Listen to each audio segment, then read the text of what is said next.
Glad everyone could join us, our latest Client Success webinar. I'm Mark Stoddard. I run sales and marketing here at Client Success. If this is your first time joining one of these sessions, welcome. We're excited to have you. And I'm thrilled today that we have Shari Srebnick from Searchmetrics on with us. Shari, how's it going? It's good. I'm excited to be here. Thank you, Mark. This is exciting. Awesome. Yeah, we're thrilled. We're pumped. As I kind of said in our last session, we had a former colleague of Shari's on, Lauren Costella, who runs customer success at Good Time. One thing that I mentioned when she was on, and same thing goes here, is, as you know, we've done a ton of these sessions, right? I think we've probably done 14, 15 of these sessions ever since the middle of March. And we have everybody from kind of all sorts of lenses of customer success. So we have folks that are consultants, we have folks that are more thought leaders, and I'm particularly excited whenever we have somebody that I'd call an operator, somebody who's running customer success teams, somebody who's on the front lines driving customer success. And so I'm particularly excited for this session. We're talking about a really important topic of mastering the sales to success handoff, because that's really key, really important to get your customers started on the right trajectory. But if you have time and you want to go back and view any of our other sessions, I really recommend it. It really, the sessions that we've put together have really just frankly become a masterclass in all things related to customer success. If you're new to customer success, or if you just want to skill up, I'd recommend that you spend some time, do a little bit less Netflix this weekend, and a little bit more go back and educate yourself. You go to clientsuccess.com/webinars, and you'll see all of our sessions there. As soon as we're done with Shari today, we will wrap up, and I'll post the link there, and we'll continue on. We won't do anything next week. We're gonna pause for the holiday, but then we're gonna pick back up the week after. So just a couple more things on my side. For those of you, again, this is your first time, if you're not familiar with Client Success, who we are, what we do, what our story is, we are a customer success growth platform. And so really what that means is we help your customer success teams with all things related to driving a better customer experience, helping with your onboarding, helping with your adoption, your renewals, your growth, everything that your CS team needs to drive a really great customer experience. That's the type of things we help with. We're a leader on G2 in the customer success category, and we've been that way for the last couple of years. And we were really excited last month when we won the 2020 Cody Award for the best customer success solution on the market. So really excited about that, really honored for that award. If you haven't seen us in a while, or if you've never seen Client Success, we would love to show it to you. You can find us, we're on clientsuccess.com. We're on Twitter at Client Success. You can shoot me a note. I'm Mark at Client Success. That's Mark with a K. Easy to find us. And one last thing that I will say before we jump in with Shari is, said in the last session, we're running a state of customer success survey. And what we're doing is we're surveying the entire market, as many people as we possibly can. We've already got several hundred people that have filled it out. And we're asking questions about all things related to customer success. And so if you've already taken it, great, thank you. You're entered to win some really cool Apple prizes. If you haven't taken it yet, I'm gonna post the link in the chat pane here in a second. Or if you've already taken it and you wanna pass it on to another colleague in customer success, we would really appreciate it. But that's all from me. And so what I'm gonna do is I'm gonna pass things over to you, Shari, so we can get started. Okay. Does that work for you? It does. Right, give me 1 second while I share my screen. Cool. I'm gonna have to. And I think what we'll do is kind of like the other ones. I think you've probably got, I forget what you said, maybe about 25 minutes of content, maybe a little bit more, maybe a little bit less. I won't hold you to it. And if you have questions, which I'm sure you will, because this is going to be a really tactical session. We're going to talk about a lot of things that I think, frankly, everybody on the call thinks about a lot, is mastering this handoff. So what we'll do is we'll hold most of the questions, I think, to just to the end. And so we'll do a Q&A session there at the end. But feel free to put all your questions in the chat pane, and I will keep an eye on them there. So anything else you want me to add before we jump in? No, I think that covers it. We can definitely tackle some questions at the end. Cool. All right. All right. Well, I'm turning it over to you. And so I will Good. go into the background and I will play, let's call it color commentary from here on out. Okay, excellent. Hey, everybody. So this, obviously, you know, I'm talking about one of the key critical moments in the customer journey, which is the handoff from sales over to customer success. Again, critical moment in the B2B SaaS customer journey, but unfortunately, many companies, many CS teams really do struggle with it. It can be hard to get some kind of cross-divisional or cross-team alignment. And it, like I said, this can help not only customer success, but it can really help sales as well. I believe if you can get this right, it can make such a huge difference later on throughout the customer journey, especially as you get closer to renewal. Somebody once said, and forgive me that I don't remember who it was, but I heard this a long time ago, and they said the seeds of churn are sown at onboarding. I think if any of my colleagues are on this call, they've probably rolling their eyes because I've said it so many times. Seriously. If somebody knows the original attribution, put it in the chat pane. I can't remember, but it has stuck with me for so long, because while the handoff precedes that, it really doesn't change the fact that these early phases can really determine the success or predict the potential churn of this brand new partnership. So it really is important to get these key early pieces nailed if you can. And like I said before, that cross-divisional alignment with sales is so huge. I need to give a shout out to our VP of sales, Alan. He's the best, because he is a crucial part of why this is successful for us. We have buy-in from him and his team. And again, it's mutually beneficial because sales wants to bring in good fit customers. We want to have a longer lifetime value, and salespeople are compensated differently in different companies. Some might not get compensated or they get extra compensation if it renews. So they are invested in this to some extent. So aligning on this between your divisions is super important. So we could do a whole other session completely on how to build a comp plan that is, hunter friendly versus something that's more retention and customer growth friendly. That's a whole other session we can dig into, and maybe we can even go into that in the Q&A later. Sure. So in my experience, and we've iterated on this a few times, I've found that it really comes down to these four key parts. The pre-close stage, the stage of the opportunity won or a contract is signed, that internal kickoff between the AE, the CSM, and if applicable, your professional services team, and also if account management then takes it over. Not everybody in sales, keeps the accounts. For us, we have an account management team, so we have to include them in this process as well. And then the introduction to the customer. So to ensure, I covered the bases, I broke this out into these four key points, because from there, it really made it easier to cohesively put together a plan for each one of these phases, and ensuring that for most of all, that for the customer, it really felt like one continuous conversation. Because a point that I can't drive home enough is that customers don't see us in silos. They don't see different departments. They don't say, hey, I'm dealing with Searchmetrics sales and now Searchmetrics customer success or their services team. They see us as one company. So keeping that as that one continuous conversation along their journey really puts you in a good light, and also helps to continue build their confidence further that they're doing business with someone that understands what they need. All right, let's go through these stages. The first one, pre-close, right? There's a couple of things we can talk about here. Two key pieces. Ideally, before this closes, the AE should start preparing that prospect for the relationship handoff, right?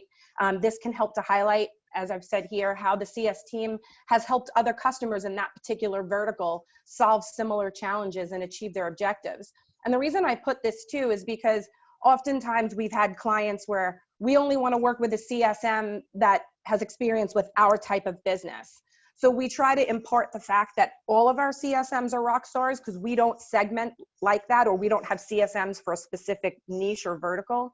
And we can, no matter who is supporting you, feel confident that this person will help you achieve success. So managing those expectations and preparing this potential customer for the relationship handoff is key. It is super key. Excuse me. And go ahead. Do you guys tend to bring CSMs in on like customer visits or customer calls pre-close, or is it more just setting expectation that regardless of who you get, that CSM is going to be a rock star? How do you guys handle that? It can be both. There have been times, in fact, we've had two deals come in recently where the CSMs were involved pre-close and actually really helped get that to close. So that's key. Sometimes it's maybe I'll get involved to help build that confidence and give them an idea of what support will look like. I guess it depends on the needs of the customer, and if the AE feels it will be that whole sales cycle will be boosted by having a CSM in there. And as long as it works out, I mean, obviously if they're working with a CSM during that phase, then they should stick with that CSM, because again, one continuous conversation. Sure, gotcha, cool. So that's why, we try to, honestly, whatever is going to help the deal and whatever is going to make that potential customer feel important and feel heard. The one other thing I will mention here is we really try to avoid promises of kickoff or onboarding dates, because that's kind of, I try to, under promise, over deliver sort of situation. Because if they start promising, yes, it'll happen on this date and this will happen then, and they don't let us know, that's not going to look good in this critical stage of the journey.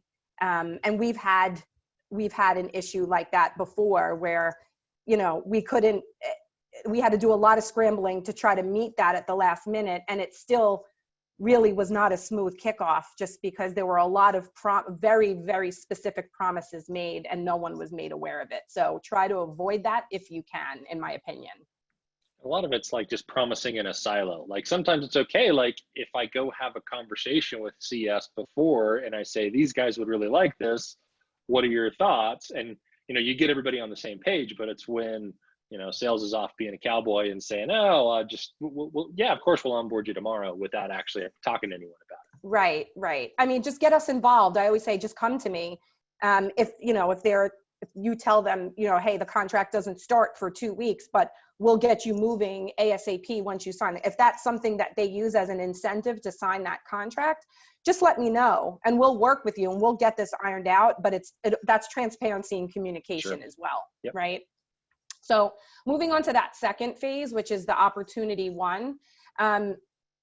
This is where, like, again, the AE should be advising on some of those next steps with the client, kind of preparing them for their journey, where there's going to be an introduction to the CSM and anybody else that will be involved in the relationship. It could be professional services and account management, right?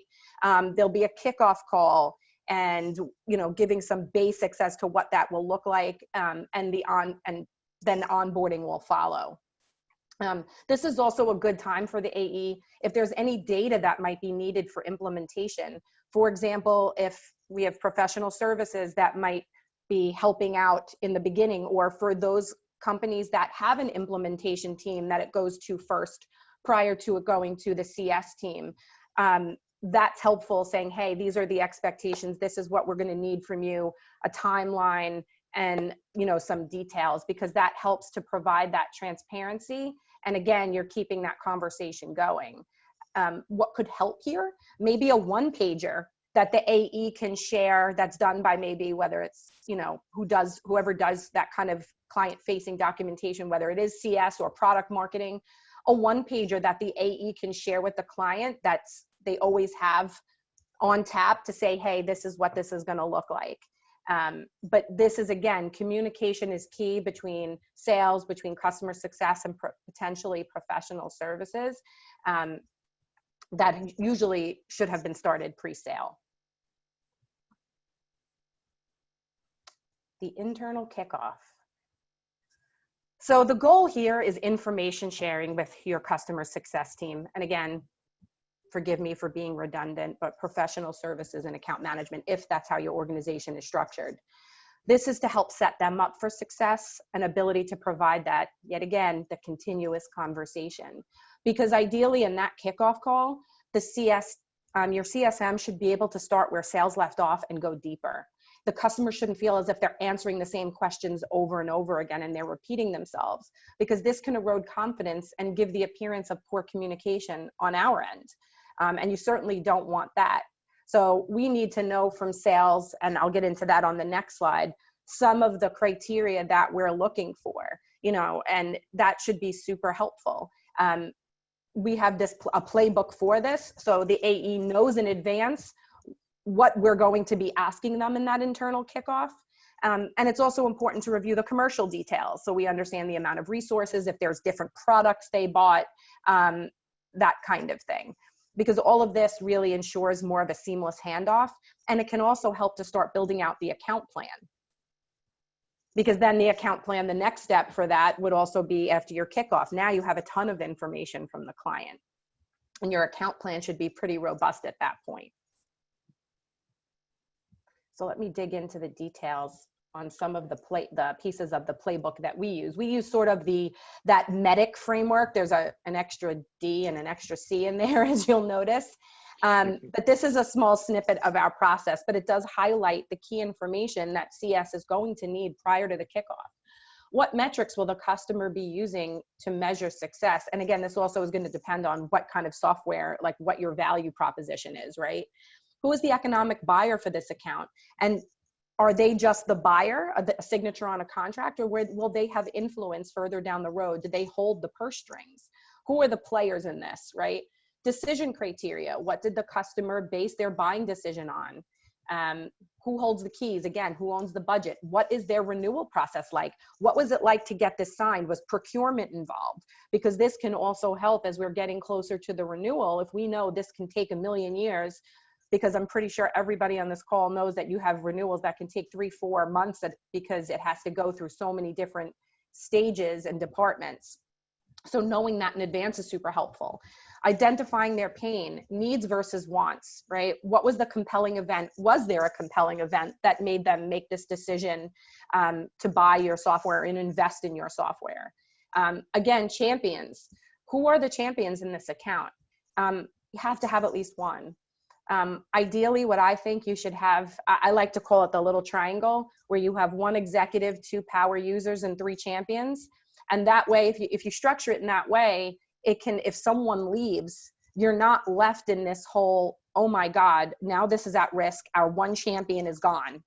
You have a framework already built out. And I know that that's not possible for every single account, but you have to have at least 1 champion. And then any competitors involved. And understanding the scope of, if there were, why did they end up with us? What was it that had them make the decision? What's fascinating to me about this list is that this isn't just a customer success list. Like a good sales team, a good AE, a good VP of sales is going to actually push their team to know all this, because this is actually also the stuff that's going to enable them to get the deal signed, not just to set them up for success with you. That I couldn't have said it better. And that is exactly what our VP of sales said. And when he shared it with his team, the feedback we got was, this is going to help their conversations. If they're already doing it, if they're doing their job, they've already got this stuff exactly, at least in their head. And so now it's just a process of like, how do we actually get it documented and shared? Exactly. That is exactly right. And then the final part of this process is the introduction to the customer, right? The goal here is to hand over the relationship and continue that conversation, right? In some organizations, this might be in a virtual meeting, others in an email. We do it in an email simply because sometimes getting them on one call that's going to precede the actual kickoff could be a little cumbersome, especially with people's crazy schedules. And now with everyone working from home, especially in managing children and pets and everything else, I think in an email usually works. We've never seen any issue from that. So we have a template actually that the AEs, again, making their life simple, because what do they want to do? on to the next, right? They brought this in, they're on to their next. So in order to make things really simple, we have an email template. The only thing that they really have to do is put in the customer's name and fill in the names of the players in our organization, which is, it's like 3 or 4 pieces that they have to put in there. Yeah, we do the same exact thing. If there's any client success customers on the call and you've got the welcome to the family email, sorry, that was a templated email that didn't come from my team. Yes, I mean, listen, it ensures consistency. They don't have to think about it. I don't have to say you missed A, B, and C in that email, and now we have to try to course correct a little bit or bring it up in a way that seems organic in the kickoff. So it just really cuts down on the noise and makes things super consistent. And again, anybody we really introduce the CSM, our services team, like leadership, account management, and if professional services is going to be involved. But for us, we have account management sits on our team in client services. So, you know, that's a little, I know that's different in every organization, but that's how it works for us here. So we're all part of that intro. And then we, like I said, they send it out and we reply and just start trying to schedule that kickoff call. And usually at that point, people are pretty excited to start the process. So one of the last things I kind of want to drive home here are some of the key process drivers. We walked through those 4 parts of the process, which are pretty tactical, but these are, in my opinion, some of these critical pieces that we need to keep in mind. One is create a playbook. Include all the tasks that need to be accomplished and the goal of each task to help people understand why they're doing what they're doing. And I'm a big proponent in understanding your why. What's your bigger, broader objective? Why are we doing this? So we create a playbook. Define ownership of key tasks. A single owner per task really does cut down on, again, some of that noise and confusion. I'd be like, well, I thought you were going to do this, so I didn't do it. One person responsible, things get done, and eliminates confusion. Measure key metrics. You can use this and measure metrics such as time from contract start to kickoff and playbook task completion. And for those that have an implementation team that it goes to first before it hits CS, this could be really key because you want to look at your time to first value. And you want to make sure these things are happening. And if they have to go through implementation first, are they now waiting a couple of weeks or however long that takes before they get to CS to see value from this beginning stages? So that's important. And if you can, automate. If you use Salesforce or another CRM, or you have a customer success software like Client Success, you can try to automate some of those processes and tasks. Maybe you have your kickoff response email automated to come from your software. Anything like that might be able to help. Even playbook automation. A CSM is assigned a new account and it automatically triggers that playbook.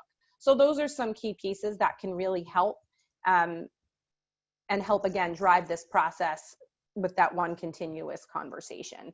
And I'd say you could review each quarter or maybe even every half year and iterate on anything if you see that it could be beneficial. That's really it. Cool. No, that's fantastic. And I love how tactical it is. We've got a bunch of questions. And so if you have other questions that you've been holding on to, please put them either in the chat pane or the Q&A, and we'll start going through them. First thing is shout out to both Sean and Kristen, who looks like they both said your initial quote was a Lincoln Murphy quote. So, I had a feeling it was Lincoln Murphy. Yeah, even Sean put in a link, 16ventures.com/seeds of churn. Apparently, is the post he references. So looks like we've got it tied back. So very good. Cool. So bunch of questions around alignment, around process, around kind of how you guys actually implement this. So like I'll just kind of start going through them. So one question kind of back to the internal kickoff. So you mentioned there's this internal kickoff, and that was kind of your third or your fourth slide. Now, is that internal kickoff, is that a meeting where actually like sales and CS actually sit down and talk through that? Is that something where it's, nope, we just document that in our system of choice, whether that's our CRM or a Google Doc or something along those lines? How do you guys, like, how is the actual internal kickoff handled? No, that is a physical conversation. Okay. Because there's too much nuance that could be lost if you're just reading notes, in my opinion. I want to talk to so it would be the AE, the CSM that will be managing the account management. And again, if professional services is involved, I don't always get involved in those calls because I don't necessarily need to be there. But that's where they're going to share that information. And the good thing is the CSMs also have their account plan. They know from the playbook that I shared what questions they need answers to, but it's also laid out in their account plan. You know, who were the players? Were there any blockers in that process? You know, all of those different questions, the nuance, how they, you know, anything else that, you know, those questions are great and you can answer them pretty straightforward. But I believe in a lot of cases, there might be some nuance, you know, to those. So that happens in an actual, I wouldn't say face-to-face, but a virtual face-to-face meeting, sure. And what I find is even when that meeting happens, it's still, in my opinion, a really good idea to have that information documented. You know, stuff happens. It could be, you know, you have that internal meeting, that internal handoff, and you hand it over to customer success, and CS starts running with it, and you know, you have turnover in the team, or you know, something happens where whatever happened in that internal kickoff, if it wasn't documented somewhere, that information gets lost. Even kind of going up to the renewal, it's oftentimes very helpful to go back to the initial kickoff notes. Why did these people buy in the first place? And so you can map that back to, you know, what are their goals? Did they achieve those goals? That'll help you in the renewal. So as much as you can possibly get that stuff documented in your system of record. And so for some people, it's their CRM. For some people, it's a spreadsheet. For some people, you know, like what we have at Client Success, you know, we have it in our CRM, and then actually all that stuff that you would have in the internal kickoff, we actually have that stuff feeding seamlessly through into Client Success. And so that data sits in everyone's system of record. So I assume you guys would have something similar. They'll fill out the account plan, but they then will, for ours, we have CS software. So they'll put it in as one in their notes, and then they can upload that account plan into the notes. And ideally, we're actually in the midst of a migration to Salesforce. So the plan is to also put that in Salesforce too. So, you know, different teams have access to different things, but again, that's something that's in there. And if they renew, you should be updating that over time, ideally with new goals, or if anybody new comes in, or, you know, but it's a living document, and that can be super helpful for anybody else in leadership, like going up the chain that wants to know more about a particular client. They can access that. Yep, exactly. So there's a couple of questions here around alignment. I'm going to read two of the questions because they're very similar. Derek asks, sounds like you have a great relationship with your sales team. Any recommendations for getting buy-in from a sales team that just wants to throw new customers over the fence to CS? That's Derek's question. Then there's another from an anonymous question, which is effectively the same question. How can I get buy-in from the sales team to document the handoff elements in a more effective way? For example, my head of sales swears that they can add all these things into, he says HubSpot, but any CRM that you're using to save time, but we've struggled to get everything we need through this process. So a bunch of things around buy-in, etc. Like what war stories, what advice, what thoughts do you have there? Yes, this is always tricky because sales wants to sales, right? They just want to sales. So, you know, and I'm fortunate now, but I've worked with, like when I first started at Searchmetrics, you know, that certainly was not the case. So it's interesting, but I look at it, theory of reciprocity in a sense, or, you know, sit down with them. What is important to them? You know, you can't just come in and I think this goes for in so many ways, whether personally and professionally. What's important to you? And let me lay out what we need, but what's important to you? And then how can we collaborate on this and create something with them? Create something that they feel comfortable with. One of the other things we did, and I'll go back to that in a second, is when they close out an opportunity in our current CRM, what we did is for accountability, what we had was they get an automated email, and I worked with our marketing ops person to get this implemented, all of the details of the things that we needed, like the fields that absolutely needed to be filled out in the CRM that were kind of part of those questions. As soon as they close out an opportunity, they get an auto-generated email that I also get that says, congratulations, make sure to fill all these things out. And there's a link to the account within the CRM. So they can't say that they didn't know because they get that email. So that's the first thing. And they can't say, well, I don't know what to put. It's in the email. Yep. So I tried to make it as simple as possible. But before that, again, was sitting down with sales. What are the things that you guys talk about outside of, what are you talking about? What's going to make it, what can we do together here? How can I help you? And how can you help me? And then, when I first redid the process, I went back to sales and I said, what does this look like? And they actually condensed it further. The playbook it still remained intact, but we changed the wording and made, instead of where it looked like 5 steps or 6 steps, it was like 3 or 4. So to the salesperson's eye, they're looking at less on a page. The less they think they have to read, the better. So can you make it concise? What do you need? When do you need it? That's it. Sure. Even the template that I talked about, the email template, you don't have to think. Don't write an email, just copy and paste this. And a few things I'll add there, because we've both spent our careers. I've been on the sales side of this, and so have a lot of experience this. One of the first things I find that's helpful is even just starting with having a discussion around why that's important. It's very rare that you have an account executive or a sales executive who literally does not care about what happens to that customer after they sign on, and especially in our industry. If you have a sales team that doesn't understand the importance of recurring revenue and managing retention and growth, start there and educate people on why that's important. And so, you want to get the entire business lined up around why retention, why those first 90 days are important. And I find sometimes just educating on the why is really important. Sometimes it's also helpful to kind of look at a sales team's comp plan. And so if your sales team is 100% focused on net new logo retention, sometimes they will be more apt to exhibit behaviors that seem like they're just throwing something over the fence.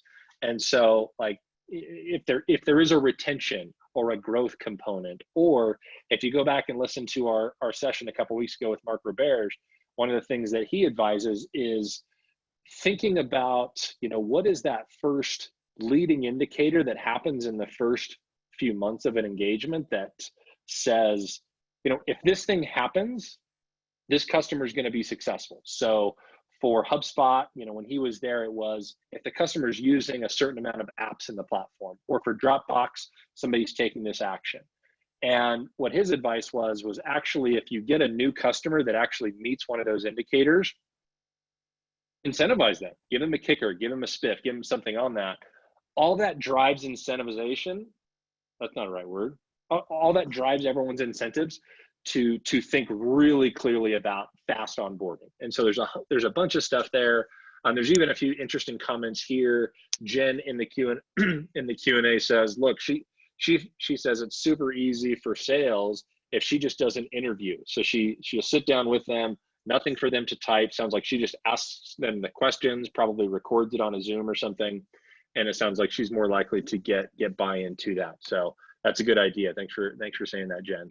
Yeah, whatever works. Like if that's going to be an easier way to get that for you, then by all means, I don't have them writing anything or typing anything outside of some fields that they had to fill out in the CRM. And a lot of that was due to the fact that our CS software synced with the CRM on some data. So that was really helpful. Now it's a little less important because we changed the way everything is set up. But just it's really about a conversation with sales and making sure that you get the answers to the questions that you need, so that when you jump into that kickoff, again, I know I'm redundant, one continuous conversation, but you know enough where that conversation starts at a different spot. You just don't want to be asking the same things. And you also want to understand, talk more tactically about their goals and objectives, so that your onboarding is structured appropriately, so that you know how to drive forward, so that you can create your joint success plan and those types of things. Yeah, Stacy makes a comment here, which is a really good point. So like I made that point of it'd be great if you can align all your incentives, but sometimes you can't, right? And sometimes sales is going to have a compensation plan that is all geared toward just signing the logo up.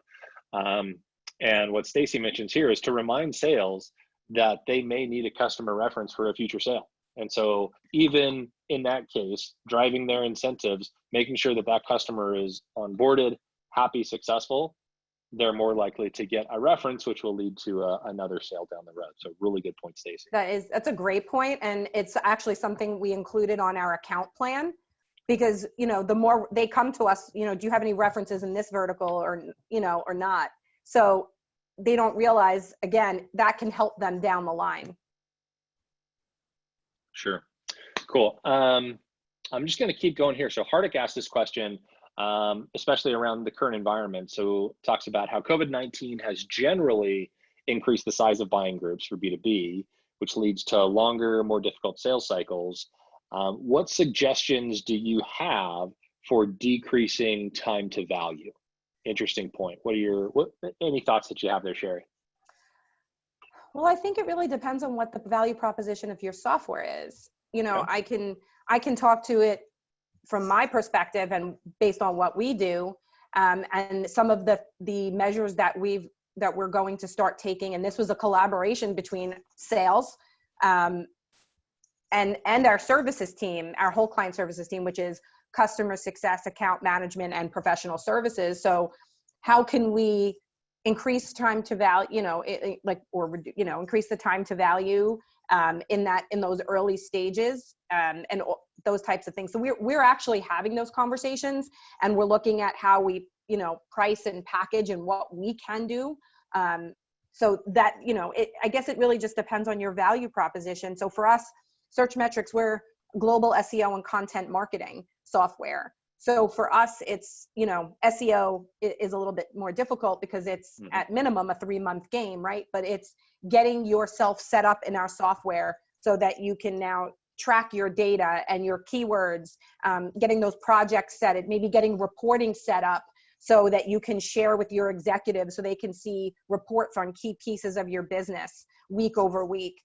Maybe it's also setting up API calls, so immediately with our data analysts, so that it flows into you can use it for your BI reporting. So there's lots of different things. Those, we find that for us, those are the stickiest reporting, whether it's through their own, if they use a BI tool, or reporting that's out of our software. That promotes a lot of value and stickiness because now our data has more eyes on it throughout that organization. And that can really help. So those, for us, those are the things that we're looking for. Cool, very good.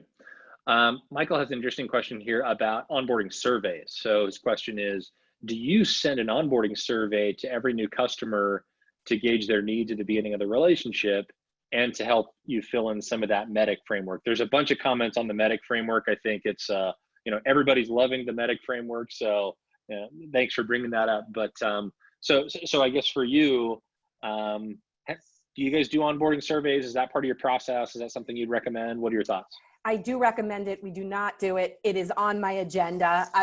Don't know that I will get it accomplished properly this year because I have some other goals that I'd like to work, that I'm working towards with our team, and getting some things set up. And I actually just recently had a conversation with Ed Powers about this because he's sort of an expert in that whole arena.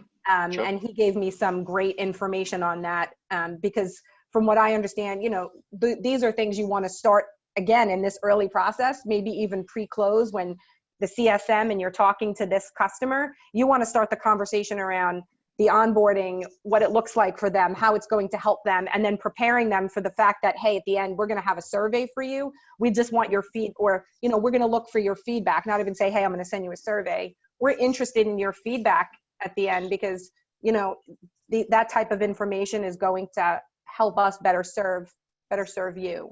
So it is, there is a lot more to that process than just sending out an automated survey at the end of onboarding, but it should definitely be, in my opinion, a CSAT, more like customer satisfaction survey, or you could even do something about customer effort. But we do not do it yet, but believe me, it is on my agenda. And I do think it's super important. Cool. Yeah. What I find is it's one of those things where it's like, with any measure of customer health, you want multiple different viewpoints. So for instance, if you've got a customer survey in whatever format it is, whether it's CSAT, whether it's NPS, whether it's whatever, like that's one side of the customer health category that shows me kind of, here's what my customer is saying they want. And then there's the other side to it of tracking like their time to value. So there's this activity, there's a goal that they've set, etc. Sometimes, just tracking whether or not they're achieving their goals, achieving their time to value, and kind of putting, this along with maybe usage and a few other kind of data points together gives you a much more holistic view of customer health. Some people will just take one of those things and extrapolate customer health from there. They'll take just a survey, they'll take just usage, they'll take just time to value. And really, to do this right, you got to have a multi-pronged view of customer health. So we could do a whole other session just talking about that, but thanks for the question. Yes, you can. Cool. Nick asks, in your case, when does the account executive back out of the process? Is that right after onboarding? Do you keep them involved later on? How do you guys do that? They want to leave as quickly as possible most of the time. So yeah, right after the email introduction, like that's it. They're basically saying, I am, Mr. or Mrs. Customer, here you go. Here's your CSM. Here's your head of account management. Here's whoever, and we're done. We do invite them to the kickoff call. It's always optional. They don't have to come. In not a lot of cases, I'm sorry. In some cases, they do want to come because of maybe this was a harder, a longer sale, or there was, there was maybe specific criteria that they said, hey, I'd like to join that call. They may not interject so much, but they're there, they just want to come. But really right around then they're done. Got it. Yeah, and I'd say that's the same for us. It's one of those things where like now if there's an issue, we're more likely to bring the account executive back on. If there's an issue within the first quarter or two, we're more likely to bring the account executive back in. But by default, at that onboarding is where same things happens for you as for us. That's the formal handoff of the relationship owner. But yeah, we'll still keep an account executive involved, especially if there's any type of issue within the first, I'm just going to say X period of time, because for some people that's 30 days, for some people that's the first year. It just depends on your business. Yeah, and to that point, that's super important. And I just want to mention, because we usually work within the first 30 to 60 days. This is one of my favorite horror stories. This was about 3 or 4 years ago. An account, there was an AE who had a big logo he was bringing in. Somehow he didn't have it in his pipeline because he wanted to surprise our VP of sales because it was such a big logo and such a big deal. And I don't know how to articulate enough what a disaster this was. The executive buyer, these are red flags, right? The executive buyer involved nobody else. There was no one that was using it was ever involved in any meeting or any situation. When we tried to organize, and I was the CSM at the time, we tried to set up the kickoff and we were emailing them. They either wouldn't respond for days, and then they had no idea what our software was meant to do, why they were going to be using it. Like, there was no internal communication. They were all confused.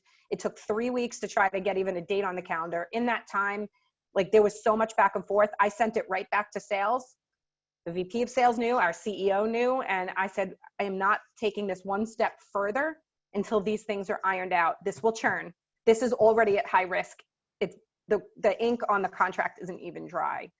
So I highly encourage, if those, and sometimes they do happen, if you see that right in the beginning, send it, escalate it up the chain if you're not in a position to just send it back to sales on your own. But don't put that, don't put that on you or the CS team. because then you're fighting an uphill battle.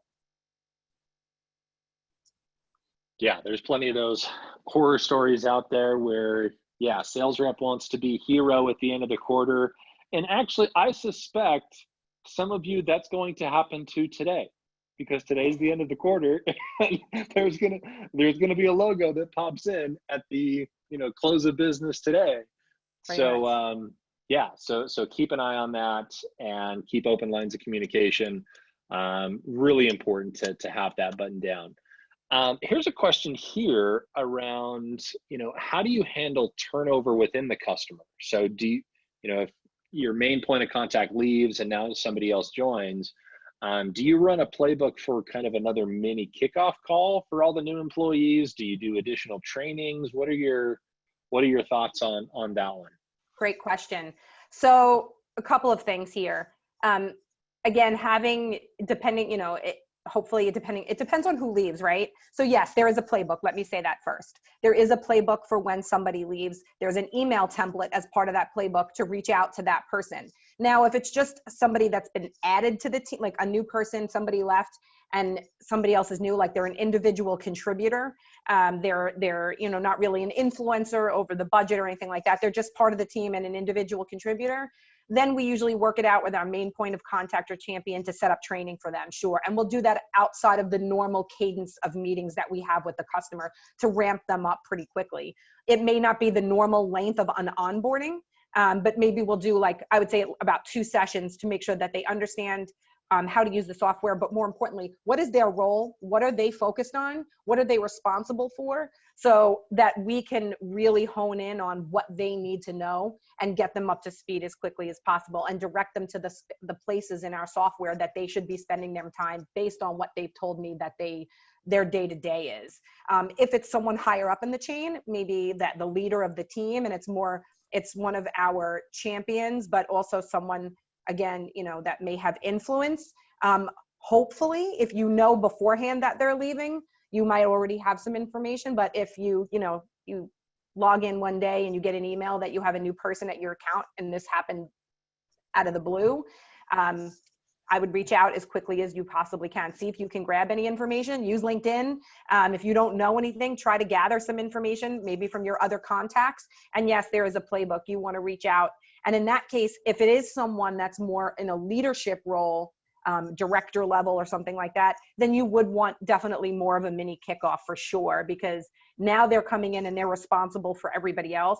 You want to know what sits on their shoulders. What are they going to be responsible for? I would assume it would be similar to the person that was there before them, but you need to understand, where their responsibilities lie. And, I would assume that they probably report to the VP. So what does that look like for them? So in that case, then there's definitely a mini kickoff of sorts. And it's not uncommon. We do this on our team all the time, where if that person is key enough, we will actually go through another condensed sales process. We'll bring the account executive back in and we'll actually go through and resell that new person, because for whatever reason, if it's key enough, and we do a few of those a month where, yeah, we'll lose an executive sponsor to, over here. And so we'll go back in and we'll go back through kind of a full, maybe not the entire sales process, but we'll bring the account executive in, go through a qualification process to get that new key sponsor bought into our program.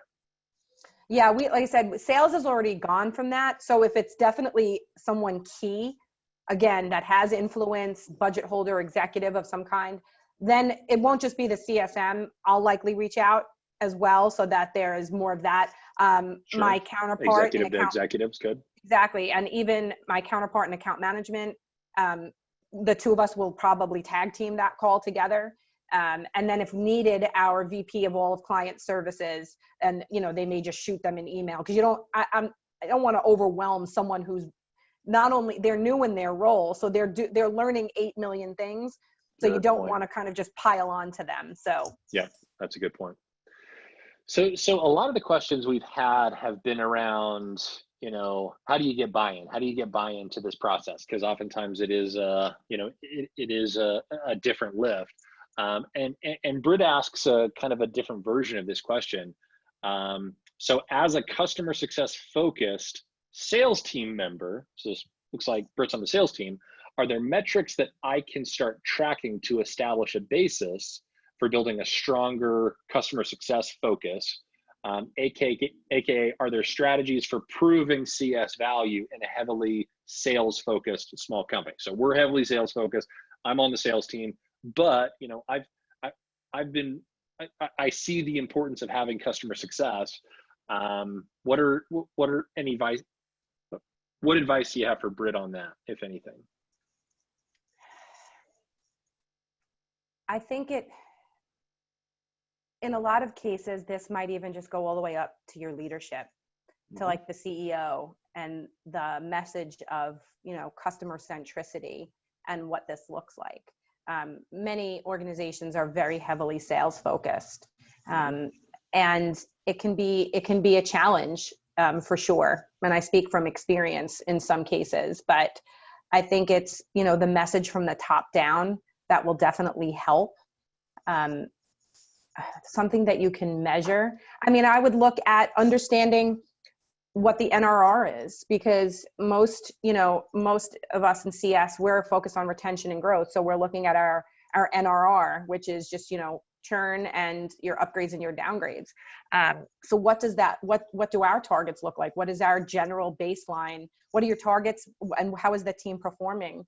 And then you can get an understanding of what our retention looks like, and then understanding maybe why things are churning or not, and what does a successful customer look like versus a healthy versus not healthy. I think I would sit with I don't have a clear answer specifically, but again, I think it's from the top down, and then sitting with CS and understanding what they're measured on and the challenges they face, and being able to, just measure that, I suppose. I'm trying to think of the best way to do this, but I would understand what they're up against and what they think looks like for them. And for me, there's no shortage of, let's call it, sales-focused early stage startup companies. And for a lot of them, they haven't learned the importance of focusing on retention, growth, customer success. So in a lot of cases, it's not uncommon for you to actually need to educate not just your executives, but the entire company on the importance of that. And oftentimes it's important for me to actually pull in third-party resources that will kind of validate that. There's a bunch of stuff on this. One of the first places I go, there's a VC in Boston named David Skok, S-K-O-K. He's a VC at Matrix Partners in Boston, and he has a really fascinating blog called forentrepreneurs.com, and he has some really good posts on basically the importance of the long-term success of a business and revenue impact based on customer health, based on retention, based on growth metrics. And I'm happy to send out some specific links if you want to afterwards. Just ping me, Market Client Success. But it's pretty common for me when I'm talking to an early stage founder that isn't really thinking customer success. I'll send him or her some stuff from David Skok, because he puts it in a perfect way that shows, like, okay, if your sales team grows at X and your retention rate is 6% versus, or your churn rate is 6% versus 4%, and you pull that out for 5 years, what the long-term impact is on the business. There's a ton of stuff there. So I just recommend you educate yourself on that and start educating your team on that. So yeah, and there's that is a great point, because what VCs often want to know, what's your retention look like? Because 5 years ago they didn't, but now they're asking. They really are, because sales, you can bring in all the new deals you want, but if you're not retaining them and you don't have your lifetime value is in the basement, that's really tough. There's another article or post that I would suggest that people could read. It was published about 2 years ago, still valid. It's by McKinsey. It's called Customer Success 2.0, the Growth Engine. And it was sort of, used to be we were, churn reducers or something. And I despise that, because that to me is looking you don't drive a car on a highway looking in the rearview mirror the entire time. And that to me is just focusing like on lagging things. So how do you move forward? So your growth and retention, and how do we accomplish that? And I think that is a great article as well. If anybody wants to read it, again, it's by McKinsey. Yeah, that's a great one. And I just actually put a link to one in the chat pane. 2 weeks ago, our session with Mark Roberge totally nailed this topic and the importance of it. So go back and watch that. Cool. Let's see. We've got another 5 minutes. Maybe we've got time for 1 or 2 more sessions. Oh, looks like Michael and Jen both put the McKinsey link in there. Appreciate that. That's perfect. Maybe we've got time for 1 more question. Let me find one here. So Kevin asked this question here a few minutes ago. How can a customer success team help leadership see the value in the handoff process? You know, our CS team is roughly 1/4 the size of sales, and leadership does not want to distract the sales team from chasing and closing deals, which leaves virtually no time to spend on the handoff. Aside from increased customer churn, what else can CS do to quantify the importance of the handoff process to leadership? So similar-ish question to Britt's. Does that spark any other thoughts, Shari? I feel like this could get involved, and I have some thoughts in my head, and these are great questions. Again, it sounds like, you know, it's because, you know, organizations can get very revenue focused, and God forbid you distract sales, right? God forbid, you know, they're not hunting, but who's here to manage the accounts when they come in, and, you know, it show that. So I think that this, you know, I would, you know, can you ask management directly? Like, what's important to you? Can you get time with, I don't know how big your organization is. If it's small, that might be easier. Can you get time with your CEO and just say, what does customer success mean to you? Or ask that in an all hands or something. I mean, I'm fortunate too. We work for a relatively, you know, smallish company, but we have a direct line. Like, our CEO knows every single one of us. And I can ask him a question, I can ping him on Teams, and it's not an issue. I know that not everybody has that luxury, but what does customer success mean to them? And, you know, what are they looking like? If you're not part of like planning and the forecasting and the budget, talk to your CFO, or, you know, what does their budget look like? Who's in charge of looking at that and those churn numbers, and get a handle on what's important to your CFO, what's important to your CEO, what do they think of this? And then you can, once you understand that, you can start to put together your narrative on how customer success can fit into that, and how then sales also, you know, how we all help one another. I think I don't think it's the necessarily like, here's the playbook and go do it. It might take some more time and a little bit more digging so that you can put something cohesive together to be like, here, this is what this is what you said was important, this is where our numbers are today, and this is where we could use some help. Maybe organize a survey, get feedback from customers. I think that you can use a lot of those things and put them together to craft a narrative to get buy-in where you need it. Yep. And the one key thing I would be there, and if you go back to, I keep referring back to other sessions we've done because they're kind of coming together. Mark Bissell, a session we did a few months ago, or I guess a few weeks ago, what he really talked about is when you're going in and having these discussions with leadership, with your CEO or CFO or whoever, it's important to have the discussion in the context of what's important to them. So, you know, your CFO might not actually be thinking about specific onboarding metrics day in and day out. She might be thinking about something drastically different. But if you can figure out a way to tie onboarding, retention metrics, what have you, into the thing that CFO really cares about, you're far more likely to get buy-in. If you're able to tie your retention and growth, your onboarding metrics to those things that matter to, in this, you know, we've had a ton of questions around the VP of sales or the sales team. If you can think about it and approach it from their angle, not just from, I'm customer success, I care about onboarding, but think about it holistically around how these things actually impact the broader goals of the business, you're likely to get better results. We are at the top of the hour. Really appreciate everyone's thoughts. We've got a bunch more questions here. Maybe Shari and I, we can think about if there's a way for us to to answer these separately, but really good conversation. Really appreciate everyone's time. Shari, it's been awesome. Thank you for your thoughts. Any last thoughts, questions, calls to action that you'd like to share with everyone before we wrap up?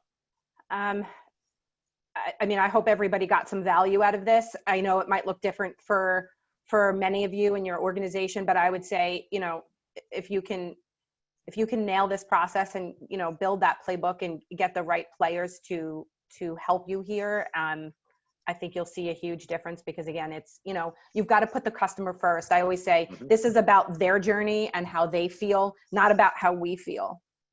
So if we put them first and how this is going to impact them, I think that that will make a huge difference. And I'm happy to, if we didn't get to anything, like I said, I'm happy to figure out how we can answer them, or if someone wants to ping me on LinkedIn, Shari Srebnick, please reach out to me. I'm happy to answer any questions. All right, awesome. Well, again, appreciate you taking the time. For those of you in the US, you know, looking forward to a good 4th of July holiday, and we will chat with everyone when we get back. So thanks again.